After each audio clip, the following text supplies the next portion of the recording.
The ANC Study Group on Agriculture has raised concerns over Agriculture Minister John Steenhuisen's appointments.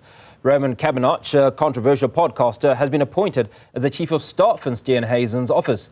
His appointment follows shortly after another controversial appointment, YouTuber and podcaster Renaldo Gouws, as a Member of Parliament. Governance expert from the University of Johannesburg, Professor Daniel Meyer, joins me now to chat through this. Professor Meyer, I appreciate your time this afternoon. Your immediate reaction to how everybody seems to be reacting about John Steenhuisen's appointments.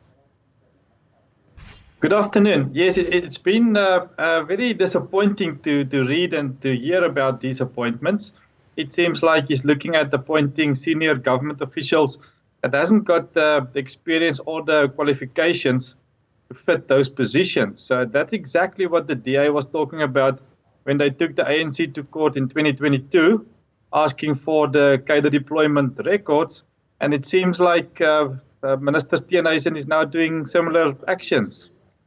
So a couple of these individuals, we have a YouTuber, in fact we've got two YouTubers and podcasters, not that those aren't great professions, but does that almost speak to John Steenhuisen not dealing with the gravity of office that should be dealt with?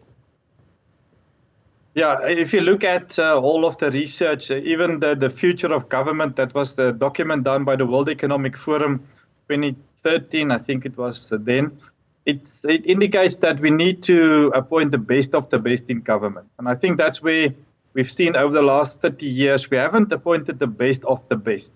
We need a lean and mean government that's only appointing the best people, that's got experience, that's got the qualifications, but also committed to the cause. And the cause is to lift the quality of life of everybody, to be public servant, to serve the people.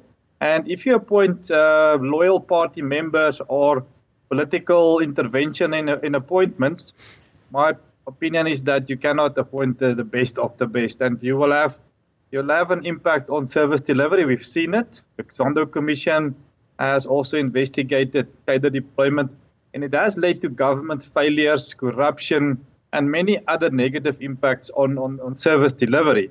And I think with this new government, with the new ministers, there's a new dawn, and we've turned the page. And all of these new ministers and even the current ministers must adhere to good governance. And good governance means transparency, accountability, efficiency, and in their appointments, let's appoint the best of the best. There's so many well-qualified people in this country that is not in work at this point of time. So the options for them to appoint the best is really quite open. Professor Meyer, you raise an important issue, and that's the issue around the number of unemployed or qualified individuals in South Africa who have capacity to take up these jobs, have the right experience. Now, how does John Steenhuisen shake the finger pointing around jobs for pals that's been pointed, and particularly when we have it on record that he's written to the Public Service and Administration Minister Mzama Buthelezi to deviate from the minimum requirements stated in the Public Service Act to staff his office? I think it's absolutely inexcusable to act that way. We need to criticize when we must criticize. Doesn't matter which political party, if it's ANC, DA, EFF, if people are not working according to the Public Services Act, the Constitution, and other legislation. We know that the Constitution, in terms of Section 195, also talks about merit appointments, competence, and non-political interference when we appoint people in the public service. So if we follow all of those regulations in the Constitution, as well as in the Public Services Act, Section 11 talks about the professionalization of the public service. And we all are hoping that over time we can have a more professional public service, which will lead to improved service delivery. And that's what we all want. And that will lead to economic development, economic growth, as well as improvement of quality of life of everybody, with basic services available to everybody. But if we keep on appointing friends, family, political people in the political sphere that is part of parties, I cannot see that we're going to turn that ship. So we need to follow good governance principles in this country, and then the ship can be turned around.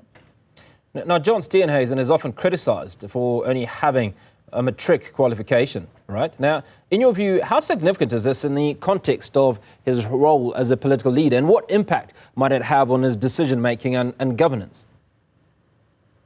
Yeah, it doesn't matter, or it matters what is your qualifications, but it seems like John Steenhuisen feels like if you've got experience, possibly you can do the job. It is possibly true, but for me, to be fair in terms of moving the public service to a higher level, we need to have the right qualifications firstly. So degree, if it's a senior manager, there's levels of NQF levels that senior managers must have.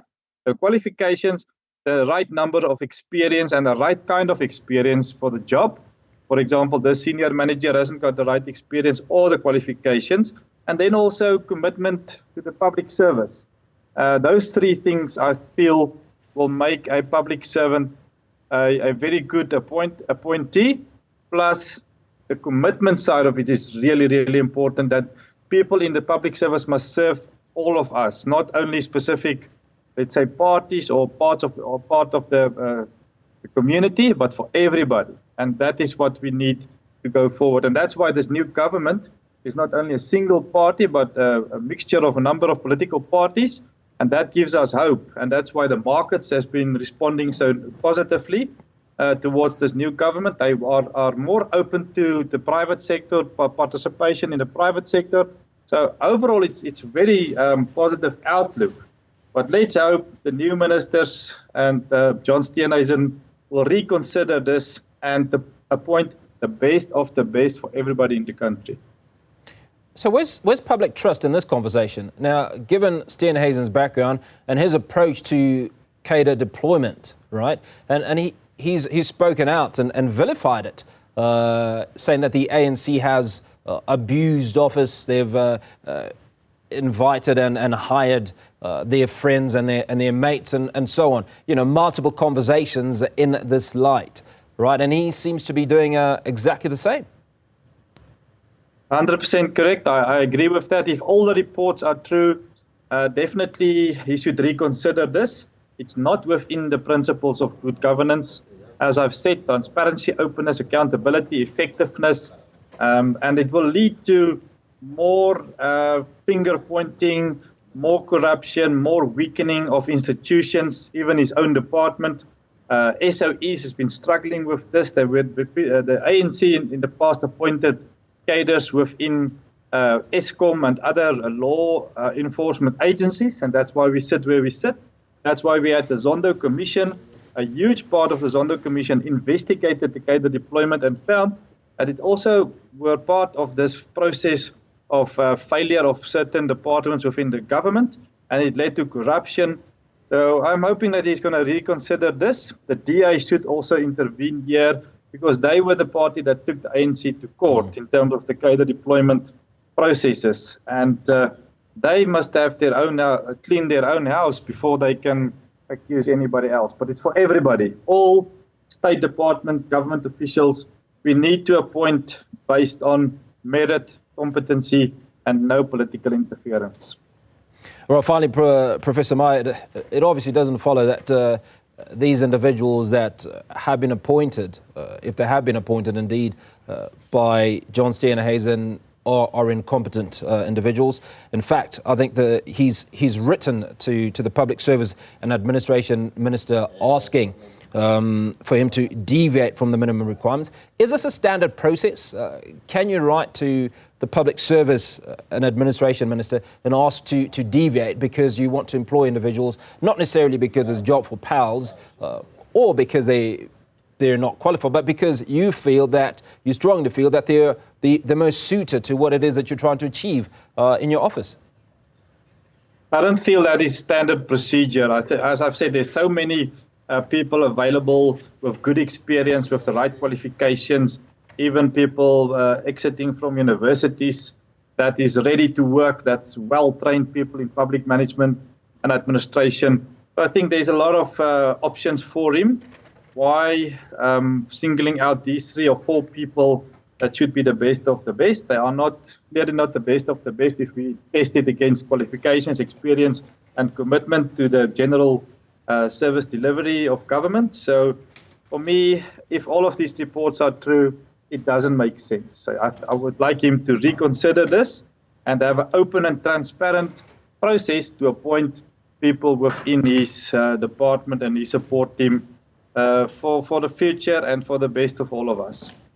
Governance expert at University of Johannesburg, Professor Daniel Meyer. Appreciate your time this afternoon. Walk us through that conversation as DA leader John Steenhuisen has allegedly written to the Public Service and Administration Minister Mzama Buthelezi to deviate from the minimum requirements as he seeks to employ individuals who are not qualified for their respective positions.